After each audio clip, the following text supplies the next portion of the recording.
चलिए स्टार्ट करते हैं। आज का टॉपिक है परिवार के सदस्यों की वृद्धि और विकास से संबंधित दायित्व। परिवार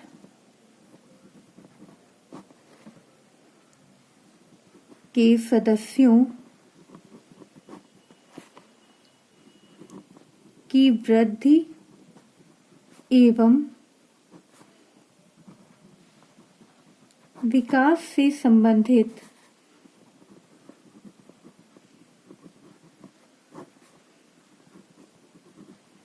दायित्व।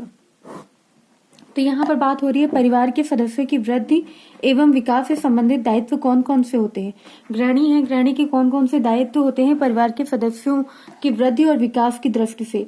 तो वृद्धि और विकास यानी उनके खान पान, अगर शारीरिक कार्य संबंधी उत्तरदायित्व देखा जाए तो घर की साज सज्जा और उनके बच्चों के कपड़े, बच्चों की देखभाल और खान पान, इन सब चीजों का ध्यान उनकी वृद्धि और विकास पर, यानी इनका क्रियात्मक, सामाजिक सारे विकास पर ध्यान देना है। तो इसमें सबसे बड़ा मेन जो दायित्व है वो सर्वांगीण विकास का आ जाएगा, जिसमें आपसी समायोजन यानी दूसरों से कैसे बात करनी है, मधुर संबंध और इस तरह की चीजें इसके अंतर्गत आती है। और कोई कुछ समस्याएं आ जाती है, उनको कैसे सॉल्व करना है, कैसे निर्णय लेना है, तो इन सब चीजों के लिए सबसे बड़ी चीज है सर्वांगीण विकास होना। यानी परिवार के सदस्यों की वृद्धि एवं विकास से संबंधित दायित्व कौन से हो जाएंगे? सर्वांगीण विकास।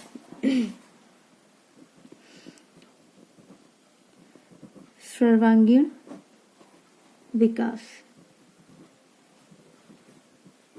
सर्वांगीण विकास में शारीरिक विकास, मानसिक विकास, सामाजिक विकास, आर्थिक विकास, ये सारे विकास, भाषा का विकास, भाषा का विकास है तो उनसे समायोजन अच्छा होगा, क्लियरिटी रहेगी, और सामाजिक विकास में भी यही चीज रहेगी।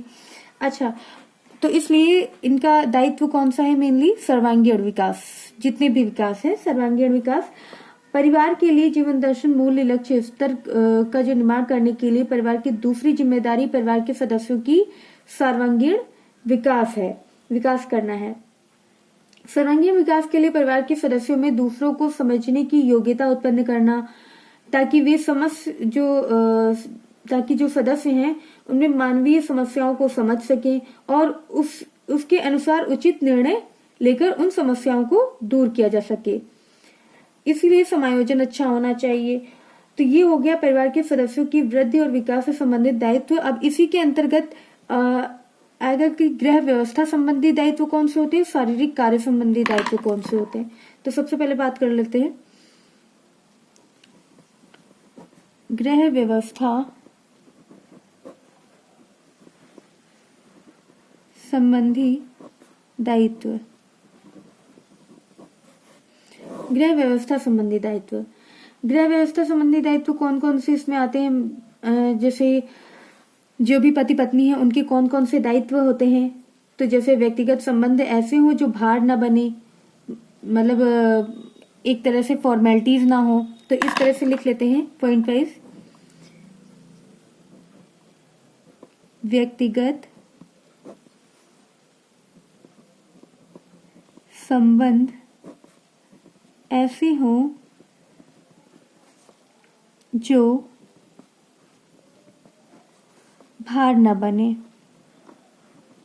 दूसरा, परिवार में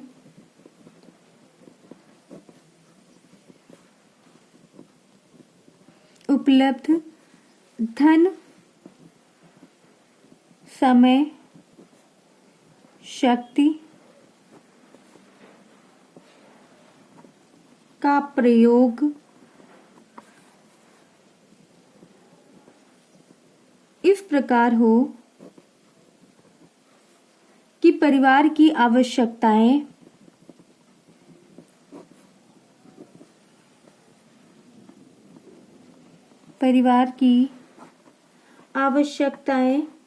उन सीमित साधनों में पूर्ण हो जाए।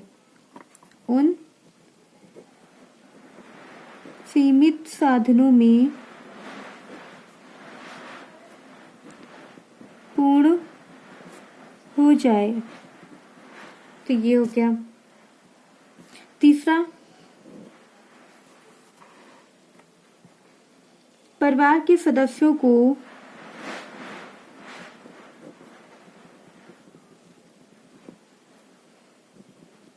सदस्यों को आर्थिक विकास के लिए उचित निर्देशन दिए जाएं।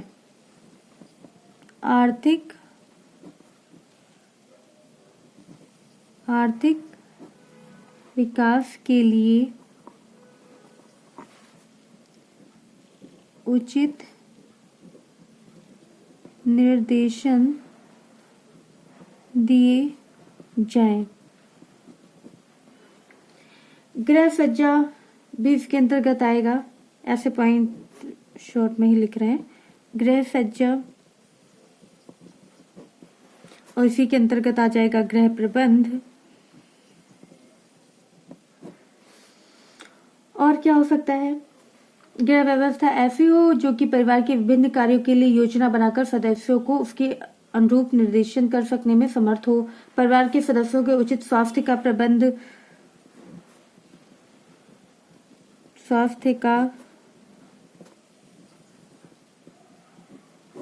प्रबंध और शैक्षिक और सामाजिक विकास में सहायक हो। शैक्षिक और सामाजिक विकास में सहायक। तो ये 6 टॉपिक है, 6 पॉइंट है, सॉरी। तो इसमें जो है कौन कौन से गृह व्यवस्था संबंधी दायित्व हैं? पहला है व्यक्तिगत, यहाँ पर है व्यक्तिगत संबंध ऐसे हो जो भार न बने।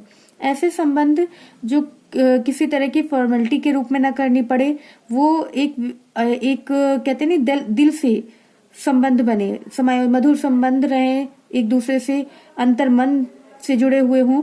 दूसरा है परिवार में उपलब्ध धन, समय, शक्ति का प्रयोग इस प्रकार हो कि परिवार की आवश्यकताएं उन सीमित साधनों में पूर्ण हो जाए। जो परिवार में उपलब्ध जितना भी धन, समय, शक्ति, इसका यानी उचित सदुपयोग हो। परिवार के सदस्यों को आर्थिक विकास के लिए उचित निर्देशन दिए जाए। जो परिवार के सदस्यों को किस तरह से इनकम आनी है घर में, तो उसके उचित जानकारी प्रदान की जाए कि ऐसे से किया जाए जिससे घर में पैसा आ सके। गृह सज्जा, गृह प्रबंध पे भी ध्यान दिया जाए। स्वास्थ्य प्रबंध, जो भी घर में सदस्य हैं उनके स्वास्थ्य का भी प्रबंध होना चाहिए। शैक्षिक और सामाजिक विकास में भी सहायक, शिक्षा पर भी जोर देना चाहिए, सामाजिक विकास में भी सहायक हो। तो ये गृह व्यवस्था संबंधी दायित्व है। अब बात कर लेते हैं शारीरिक कार्य संबंधी उत्तरदायित्व। शारीरिक कार्य संबंधी उत्तरदायित्व कौन से हैं? शारीरिक कार्य संबंधी उत्तरदायित्व। अब इसमें मेन कौन सी चीजें आती हैं? शारीरिक कार्य संबंधी उत्तरदायित्व जिसमें शारीरिक क्रियाएं हों। शारीरिक क्रियाएं जैसे परिवार के बच्चों का उचित देखभाल एवं शिक्षा प्रबंध, ऐसे लिख लेते हैं, बच्चों की उचित देखभाल, बच्चों का उचित देखभाल एवं शिक्षा का प्रबंध। शिक्षा का प्रबंध। दूसरा है भोजन बनाना, परोसना और भविष्य के लिए भोजन संग्रहित एवं संरक्षित करना। तो यहाँ पर भोज्य पदार्थ बनाना। तीसरा है घर की साफ सफाई।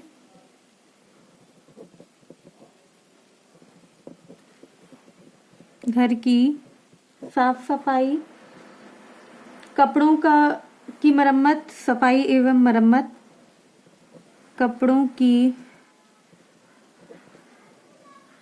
सफाई एवं मरम्मत। फिर है पारिवारिक आय और व्यय को संतुलित रखना। आय व्यय को संतुलित रखना। चलिए, तो ये हो गई शारीरिक क्रियाएं। अब सबसे पहले स्टार्टिंग से देख लेते हैं एक बार फिर से। परिवार के सदस्यों की वृद्धि एवं विकास से संबंधित दायित्व कौन से होते हैं? सर्वांगीण विकास, यानी जितने भी विकास हैं वो सर्वांगीण विकास होना अनिवार्य है। ये उनका मेन दायित्व है, सर्वांगीण विकास करना। फिर है गृह व्यवस्था संबंधी दायित्व कौन कौन से आते हैं? गृह व्यवस्था, होम मैनेजमेंट, होम को मैनेज करने के लिए कौन कौन से दायित्व रहते हैं?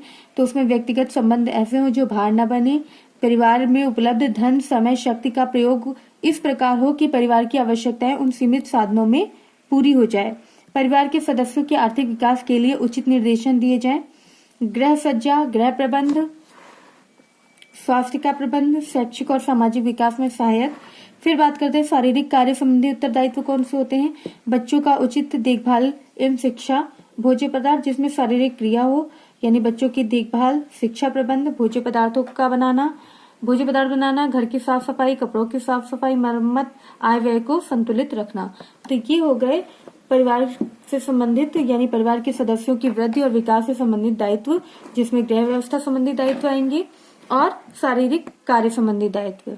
ठीक है, तो इस वीडियो में ये क्लियर हो गया है। नेक्स्ट वीडियो में आगे के टॉपिक के बारे में बात करेंगे। धन्यवाद।